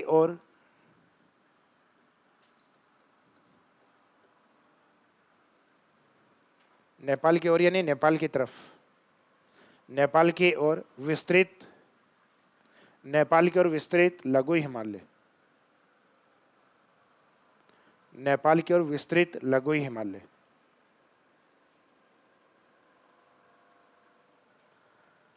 अब ये वाला नेपाल की ओर विस्तृत लघु हिमालय वो क्या है? महाभारत श्रेणी। इस महाभारत श्रेणी और वृहद हिमालय के बीच में कौन सी घाटी है? काठमांडू घाटी। तो नेक्स्ट लाइन में लिखिएगा, इस श्रेणी एवं वृहद हिमालय, ये लिख देना। इस श्रेणी ब्रैकेट में लिखो महाभारत, इस श्रेणी ब्रैकेट में महाभारत एवं वृद्ध हिमालय के मध्य एवं वृद्ध हिमालय के मध्य नेपाल में काठमांडू घाटी स्थित है। डायग्राम अपना पहले बनाया हुआ है ना, इसका वही बना लिया था अपन ने।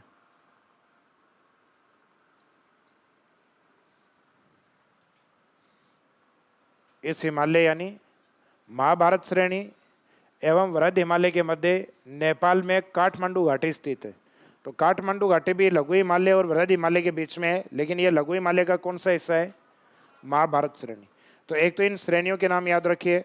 अब इस लघु हिमालय की विशेषताएं क्या हैं? तो ये तो इसके इंडिविजुअल जो पार्ट हैं केवल उनको डिफाइन किया है। लघु हिमालय की जो जनरल विशेषताएं वो क्या हैं?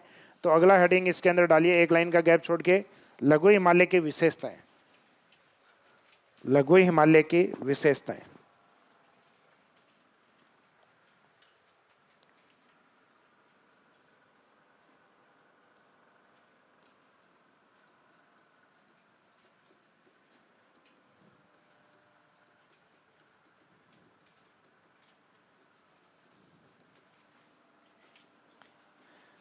अब जैसा ही मैंने आपको बताया था, लघु हिमालय के उत्तर में जो हिमालय है वो वृद्ध हिमालय, और उसमें क्या पाए जाते हैं? हिमानिया ग्लेशियर।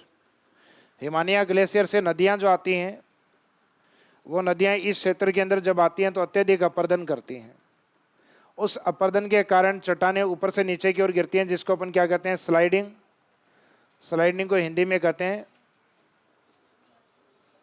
भूस्खलन। भूस्खलन की घटनाएं सबसे ज्यादा होती हैं हिमाचल में और उत्तराखंड के अंदर। और कौन से भाग में? लघु हिमालय के अंदर। तो लघु हिमालय के अंदर भूस्खलन की घटनाएं अधिक होती हैं, क्योंकि इस हिमालय में नदियों के द्वारा अपर्दन अधिक होता है। और एक भारतीय मानसून है, वो भी जाके अपने वाला बताया था ना मैंने आपको, हिमाचल में जाके टकराता है, और उसी एरिया में बंगाल की खाड़ी से भी आके बारिश होती है। तो हिमाचल और उत्तराखंड में तेज बारिश होने के कारण चट्टानें ऊपर से नीचे की ओर गिर जाती हैं। तो चट्टानों का ऊपर से नीचे की ओर गिरना ही कौन सी घटना होता है? भूस्खलन की घटना होता है। तो इस हिमालय में लिखिएगा विशेषताओं के अंदर, लघु हिमालय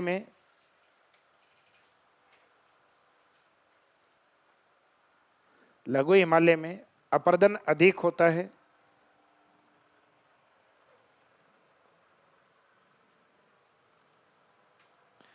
लघु हिमालय में अपर्दन अधिक होता है, इस कारण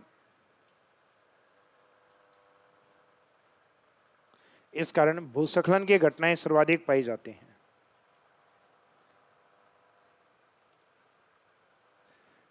इस हिमालय में अपर्दन अधिक होता है, इस कारण भूस्खलन की घटनाएं अधिक पाई जाती हैं।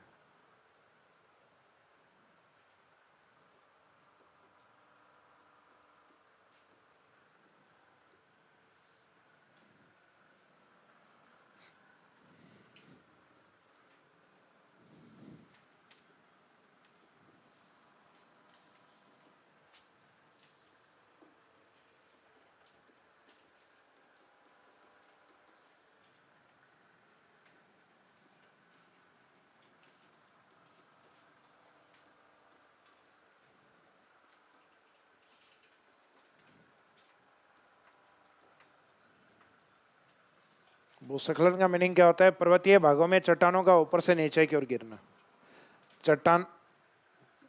चट्टानी मलबा लिख देना, चट्टानी मलबे का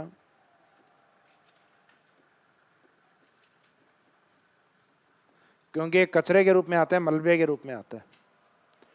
भूस्खलन पर्वतीय भाग में चट्टानी मलबे का ऊपर से नीचे की ओर गिरना। तो पर्वतीय क्षेत्र में चट्टानी मलबे का ऊपर से नीचे की ओर गिरना कौन सी घटना होती है? भूस्खलन। किस हिमालय में अधिक पाई जाती है? लघु हिमालय में। या तो नोट डाल के इसको अलग से डिफाइन कर दो, या ब्रैकेट में लिख देना भूस्खलन। ये मानसून के अंदर भी पढ़ेंगे अपन कि हिमाचल उत्तराखंड में बंगाली खाड़ी और अरब सागर की दोनों शाखाएं मिलती हैं, इस कारण इस क्षेत्र में भूस्खलन की घटनाएं अधिक देखने को मिलती हैं। तो ये पानी के कारण या मानसून अधिक आने के कारण इस क्षेत्र के अंदर भूस्खलन की घटनाएं अधिक पाई जाती हैं। अब जहाँ पे पानी अधिक होगा उस क्षेत्र में घास के मैदान होंगे, और इसके घास के मैदानों को विशेष नाम दिया जाता है, जैसे मर्ग और बुगियाल कहा जाता है। बुगियाल या इनको उत्तराखंड की ओर नाम क्या दिया जाता है? पयार। यह उत्तराखंड की ओर है। ये पूरा आएगा, वो 2.5 अक्षर नहीं आएगा। तो इसका मीनिंग है इस हिमालय में घास के मैदानों को जम्मू कश्मीर की ओर मरगे और उत्तराखंड की ओर बुग्याल या प्यार कहा जाता है। तो नेक्स्ट लाइन में लिखिएगा, लघु हिमालय में घास के मैदान सर्वाधिक पाए जाते हैं। लघु हिमालय में घास के मैदान सर्वाधिक पाए जाते हैं।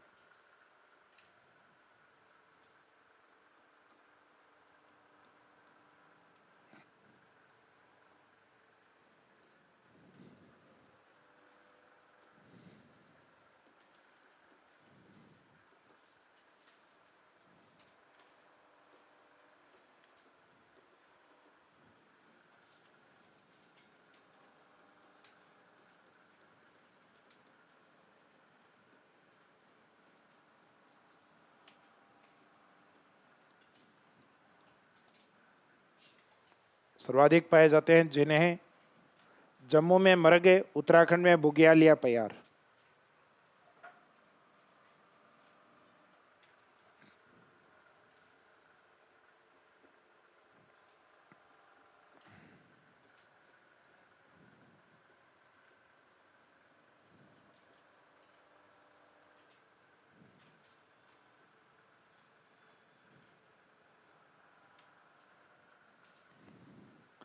इसमें सबसे ज़्यादा फेमस होता है विंटर सीजन की एक्टिविटीज़ के लिए गुलमर्ग। सर्दियों के समय सोनमर्ग इस समय बंद रहता है, बहुत ज़्यादा बर्फबारी वगैरह होती है। सोनमर्ग और गुलमर्ग यानी इसके एग्जाम्पल है। वहाँ उस नाम से यानी वो नाम लगता हुआ वहाँ कोई स्थान नहीं है, वहाँ घास के मैदानों को ही बुग्याल या प्यार कहा जाता है। और यहाँ घास के मैदानों के नाम के अकॉर्डिंग स्थानों के नाम भी बने हुए हैं। बहुत सारी जगहों के नाम ऐसे हैं जिनके लास्ट में यहाँ क्या लगा हुआ रहता है, मर्ग, जिसमें टूरिज्म के लिए फेमस है गुलमर्ग और सोनमर्ग या सोनमर्ग गुलमर्ग। अब जहाँ घास के मैदान अधिक होंगे वहाँ पशुचारण का कार्य अधिक होगा। अगर कभी गुलमर्ग जाने का मौका मिले तो गुलमर्ग में जैसे ही आप ऊपर जाओगे ऊंचाई के ऊपर, वहाँ एक गंडोला राइड्स होती है। कौन सी राइड? Gondola ride. अपने रोपवे बोलते हैं ना अपन, वही होता है। ट्रॉली के अंदर बैठा के और ये जिस साइड पे पहुंचाएंगे आपको, ये गुलमर्ग वाले क्षेत्र में, इस साइड में ऊपर से सपाट है, यहाँ काफ़ी लंबी दूरी में, फिर ऊपर हाइट है। इसके 2 फेज होते हैं इसके। Gondola ride first phase, gondola ride second phase. Second phase सर्दियों में बंद होता है। सर्दियों में यहीं तक फर्स्ट फेज तक ही खुला रहता है, क्योंकि गर्मियाँ आते ही इस वाले फेज तक, यहाँ तक जो बर्फ़ सर्दियों में यहाँ बर्फ़ होती है पूरे के ऊपर, ये बर्फ़ से ढका हुआ रहता है पूरा ये वाला पार्ट। फिर इससे पर अपन 1-1.5 हज़ार मीटर नीचे उतरेंगे तो फिर अपने जो मेन जो गुलमर्ग नगर है उसके पास में, और ये पहाड़ी के ऊपर जो बसा हुआ ये हिल स्टेशन गुलमर्ग के रूप में है, जहाँ गंडोला राइड यहाँ से ऊपर पहुँचाएगी आपको। गर्मियों के अंदर बर्फ़ यहाँ से पिघल जाती है पूरे हिस्से से, इस वाले से। गर्मियों में सिर्फ थोड़ी सी बर्फ़ रहती है सेकंड वाले पे, तो गर्मियों में वो बर्फ़ दिखाने के लिए सेकंड वाला जो फेज है वो स्टार्ट रखते हैं। सर्दियों में वो बहुत ज़्यादा ठंडा होता है, सामान्यतः जो टूरिज्म है उतनी सर्दी सहन नहीं कर पाता है, तो सेकंड वाला फेज बंद रखते हैं। कभी जाओगे तो ये तस्वीर एज इट इज आपको ध्यान आएगी, क्या हमें पहले बता दिया था। तो इस क्षेत्र में जहाँ घास के मैदान अधिक हैं, तो आप इस गंडोला राइड को करोगे तो नीचे छोटे छोटे घर बने हुए हैं, वो वैसे नहीं दिखेंगे। आप जब गंडोला राइड से जाओगे और वापस स्लाइडिंग करते हुए नीचे आओगे, स्लाइडिंग वाली गाड़ियाँ होती हैं, स्लेज गाड़ियाँ बोलते हैं। स्लेज तो ध्रुवों पे तो कुत्ते खींचते हैं, यहाँ पे इंसान चलाते हैं। वो एक जना पीछे बैठा रहेगा, आप आगे बैठे रहोगे, तो उसके अंदर बीच में घर बने हुए आएंगे और आप ये पूछोगे ये जो घर बने हुए हैं ये किसके हैं, तो बताएंगे कि यहाँ पे जो जनजातियाँ होती हैं, मुख्य जो गुर्जर के रूप में और बकरवाल के रूप में, वो इन घरों में रहते हैं। वो लकड़ी का काम करते हैं और पशुओं को पालते हैं। और इस समय वो मैदानी भागों की ओर चले गए, क्योंकि सर्दियों में सब बर्फ़ से ढक जाता है, उनका पूरा घर लगभग बर्फ़ से ढका हुआ रहता है। तो बहुत तेज़ सर्दियाँ होने के कारण उनके पशुओं के लिए चारा वगैरह कुछ भी वहाँ नहीं उगता, तो इस कारण वो अपने घरों को बंद करके सर्दियों में नीचे चले जाते हैं मैदान की ओर। लेकिन जैसे ही गर्मी आती हैं तो वो वापस से ऊपर की ओर आ जाते हैं। तो इन घास के मैदान, ये घास के मैदान है, इन घास के मैदानों में पशुपालन का कार्य सर्वाधिक होता है। और पशुपालन करने वाली जो जनजातियां होती हैं वो अलग अलग राज्यों में अलग अलग होती है। जैसे लेप्चा और भूटिया है वो पाई जाती है सिक्किम की ओर। भूटिया आपने सुना होगा, इंडियन फुटबॉल टीम के वाइचिंग भूटिया जो रहे हुए हैं, कैप्टन भी रहे हुए हैं, तो इसका मीनिंग उनका संबंध रहा है वेस्ट बंगाल से। तो ये जो भूटिया है, भूटिया जनजाति तो पाई जाती है वेस्ट बंगाल दार्जिलिंग के अंदर, दार्जिलिंग वाले हिस्से में। दार्जिलिंग भी लघु हिमालय का ही पार्ट है जो कि पश्चिमी बंगाल के अंदर है। तो इसमें नेक्स्ट लाइन में लिखिएगा, इस हिमालय में पशुचारण का कार्य अधिक होता है। पशुचारण या पशुपालन, जो भी लिखना चाहें।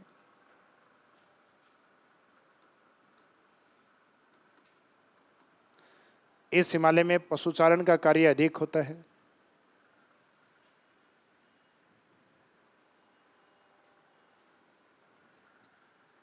पशुचारण का कार्य अधिक होता है जहां प्रमुख पशुपालक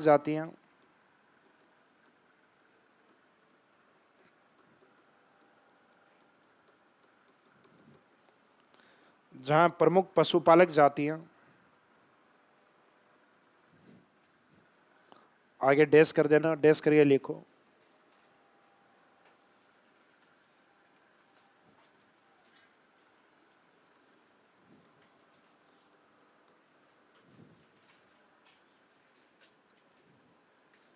प्रमुख पशुपालक जातियां जैसे गुर्जर बकरवाल, भेड़ बकरियों को पालते हैं मुख्यतः पशुपालकों के अंदर।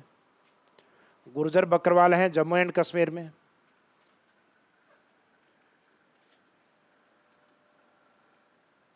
गद्दी ये राजस्थान के बाड़मेर क्षेत्र से ही वहां बसी हुई मानी जाती है। राजस्थान के पश्चिम में जो राजपूत फैमिली है उससे संबंधित इसका पहनावा होता है, ये हिमाचल में होती है।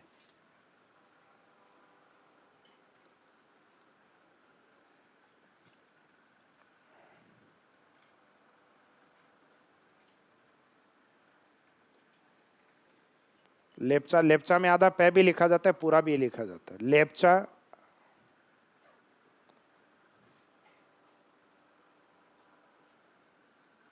लेप्चा है सिक्किम में।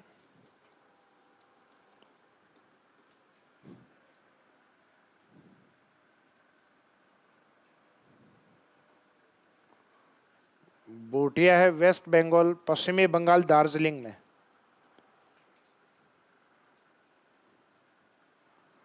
दार्जिलिंग क्यों फेमस है? विश्व प्रसिद्ध चाय के लिए फेमस है, लेकिन चाय का नाम आते ही अपने दिमाग में आता है असम। असम चाय का सबसे बड़ा उत्पादक राज्य है, जबकि दार्जिलिंग विश्व भर में सबसे बेस्ट चाय उत्पादक वाला स्थान है। विश्व की सबसे बेस्ट क्वालिटी की चाय दार्जिलिंग में उत्पादित होती है। और ये चाय हमारे यहाँ नहीं आती है। हमारे यहाँ आता है जो बचा हुआ कचरा है वो आता है। वर्ल्ड की जो बेस्ट जो चाय है वो जाती है यूरोपियन कंट्रीज को। जो चाय की जो लंबी पत्तियाँ होती हैं वो वहाँ जाती हैं, जो सुबह पानी में उकाल कर उसको उस पेय के रूप में लेते हैं। अपने वाले जब तक बराबर दूध नहीं होता तब तक उसको चाय नहीं मानते, जबकि यूरोपियन कंट्रीज हैं चाय के अंदर दूध को यूज नहीं करते हैं। तो ये हो सकता है एग्जाम में सुमेलित करवा लिया जाए कि हिमालय क्षेत्र में पाए जाने वाली जो पशुपालक जातियां हैं उनके क्षेत्रों से सुमेलित करो। बाकी इसकी विशेषताएं आपको कल लिखवाएंगे।